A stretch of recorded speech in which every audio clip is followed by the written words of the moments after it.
Good morning, Chris. There he is. How you doing? It's great to have you. Good. How was your wedding? And congratulations as well. Thank you very much. It was amazing. I married the love of my life. We've been dating since we were high school sweethearts. We're true Pittsburghers to the end, and it was a wonderful wedding. The people at the Sheraton in Station Square did an amazing job. Shout out Wanderlust Wedding Events and our wedding planner, Renee. They did an amazing job making sure we wanted for nothing and did not stress at all. And all of our vendors did a wonderful DJ Mackey B over at Loyalty. They all did a fantastic job. Us and our families had a fantastic weekend. So shout out to everyone to help make that happen. That's awesome. That's awesome Good to stuff, hear. man. Yeah, man. Good stuff. Congratulations. Big news yesterday, as you know, TJ Watt signs a 3-year extension. 3 years, $123 million, $108 million guaranteed, $41 million a season. More than Myles Garrett. Your initial thoughts, Chris, whenever this news broke? About time. I thought that this move was always going to happen.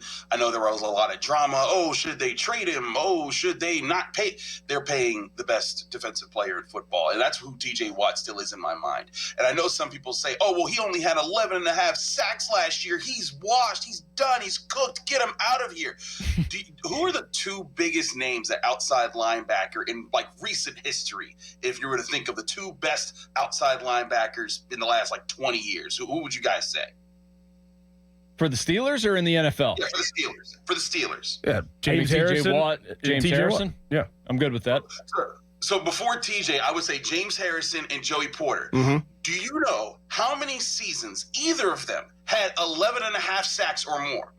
Each of them only have had in their careers one season where they had 11 and a half sacks and more. So TJ is so elite that his one down year when he has 11 and a half sacks is considered, he's done. He's cooked. Get him out of here. When the two guys that defined the outside linebacker position in my adulthood, Joey Porter for the Pittsburgh Steelers, Joey Porter, who was a big part of winning Super Bowl 40, James Harrison, who at that point I was like, hey, that's the best outside linebacker 3-4 edge rusher this team's ever seen. He dwarfs what they do statistically. And that's where I look at TJ Watt and I say, you still got to pay this man. And Dorin, you were on it with the way you've been reacting to it. I get this. Some people say $41 million. That just seems like a lot of money. It is a lower percentage of the salary cap. Yes. $28.5 million per year that he got in his first extension back in 2021. This is not some obscene number. This is just what the current salary cap is today, because the salary cap has risen by almost $100 million since 4 years ago because of the 17th game they've tacked on and all the extra money the NFL is making.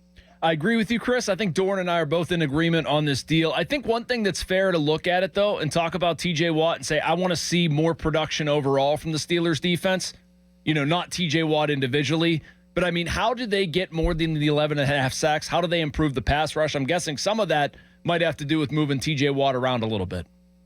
A little bit is TJ Watt moving around, but I think a lot of it is also getting better at stuffing the run, especially on early downs. The Steelers, and I talked about this a little bit on Locked On Steelers yesterday with our live stream, but the Steelers blitzed about 25.9% of the time last year. That's not a really low number, but it's low for what they had been known for under Keith Butler and Dick LeBeau's days. They kind of have been lessening on the blitz packages with Terrell Austin, and that's the thing I think they have to dial up. But to dial up the blitz packages, you need to force more 3rd and longs, more 3rd and 8s, more 3rd and 9s, so that you can say, hey, we're going to get aggressive. We're going to send Patrick Queen from this side. We're going to send our slot corner from that side. We're going to send Peyton Wilson from this side. And so if teams are triple teaming TJ Watt, which they often do, that they're going to end up paying for it, because there's going to be a free and fast rusher coming at the quarterback. And when you keep doing that, eventually they're going to say, hey, we can't let free and fast guys get through. We're going to have to hope that someone wins with TJ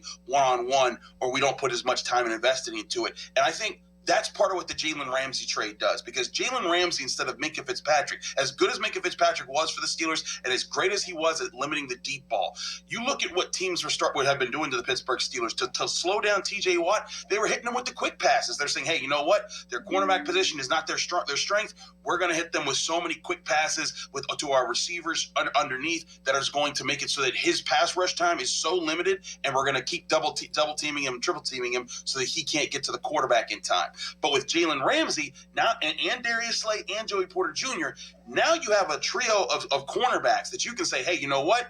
Go ahead and throw it quick to these guys. They're going to jam up your receivers. We're going to be more confident in this being a harder time for you, hoping that the quarterback holds on to the ball a little bit more. The quarterback holds on to the ball a little bit more. The pass rush has more time to get there. I think that that's part of the formula, but also that has to be with it. They have to stop the run. That's why I think they got Derek Harmon. I think that's why they got Y.A. Black. I think that's why they signed Dan Aquale. They want the interior with Cam Hayward to be more solidified, and they want the linebackers to be more free-flowing to stuff the run. If those things happen, I think the blitz will be dialed up more, and I think you'll see those numbers for T.J. Watt go up as well. Chris Carter of the Post-Gazette and the Locked On Steelers podcast. Chris, do you think that the Steelers did bad business by not getting out ahead of this contract situation initially? Do you think they should have got out ahead of Myles Garrett, maybe potentially getting signed TJ maybe in early March?